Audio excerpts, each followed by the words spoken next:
నెల్లూరు జిల్లా బ్రహ్మదేవం కైలాస నాదేశ్వర స్వామి దేవాలయంకి చెందిన భూములను వేలంపాట నిర్వహించారు. 57 ఎకరాల వరకు ఈ వేలంపాట జరిగింది. 12 బిట్లుగా విభజించి ఈ వేలంపాట నిర్వహించారు.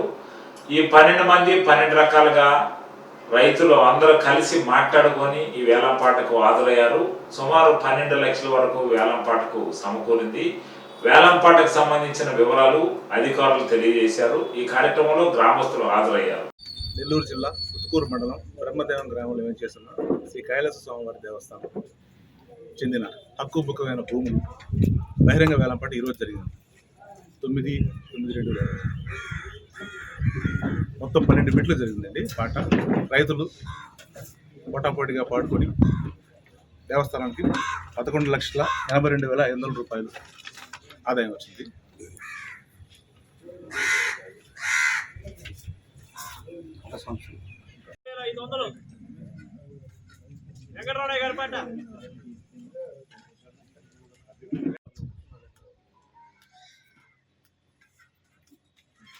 ఒకటోసారి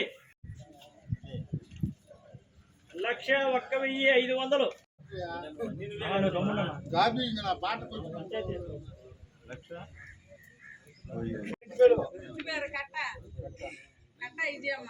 విజయమ్మ గారి పాట 1,01,000 దేవస్థానం పాట 1,00,000 రూపాయలు.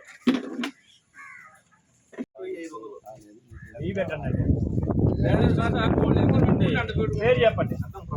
ఈగోగా చార్జ్ తీసుకోవడం జరిగింది. ఈ పాటలు ఇక్కడ 3వ పెట్టామండి. ఈ దేవస్థానాన్ని మొత్తం 12 బిట్లకు గాను 11,52,500 రూపాయలు ఆదాయం దేవస్థానం.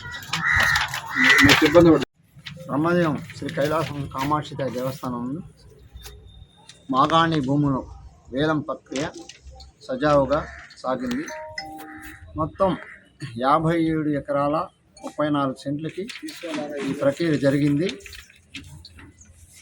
ఒక కారుకి 1 సంవత్సరానికి మొత్తంగా రైతులందరూ కలిసి 11,82,500 రూపాయలు స్వామివారికి 1 సంవత్సరం మక్తా కింద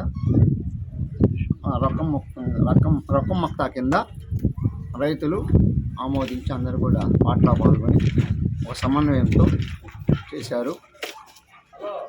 గతంలో రైతుల్లో ఏంటంటే 2019 జరిగిన వేలంపాటల్లో కొంత అప్పుడు ఆ టైంలో ఉన్న అధికార పార్టీ వాళ్ళంతా ఇది పోలీసుని పెట్టి తలుపులు మూసిచ్చేసింది. దాంతో కొంత రైతుల్లో ఆవేదన ఉంది.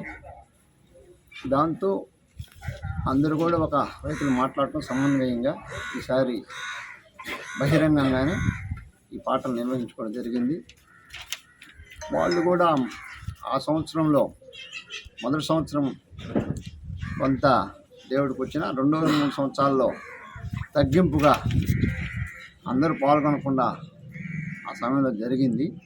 కానీ అట్లా కాకుండా రైతులందరూ కూడా ఏ విధంగా చేస్తే దేవాలయానికి నష్టం జరగకుండా అటు రైతులకు కూడా నష్టం జరగకుండా ఉండే ఆలోచన చేసుకొని గ్రామస్తులు కానీ ఉండే వాళ్ళు కూడా అందరూ పాల్గొనేట్టుగా చేసుకొని ఇది 2 సార్లు వాయిదా పడి ఈసారి సవ్యంగా జరిగింది. అది కూడా ఆ వాయిదా పడిన కారణం ఏంటంటే ఈ రేట్లు సక్రమంగా లేకుండా గతంలో ఒకసారి 8,000 పుట్టినింది, మళ్ళీ మొన్న 24కి వచ్చి మళ్ళీ ఇప్పుడు 17,000కి పడిపోయింది. దాంతో వాళ్ళందరూ కూడా రైతులంతా కూడా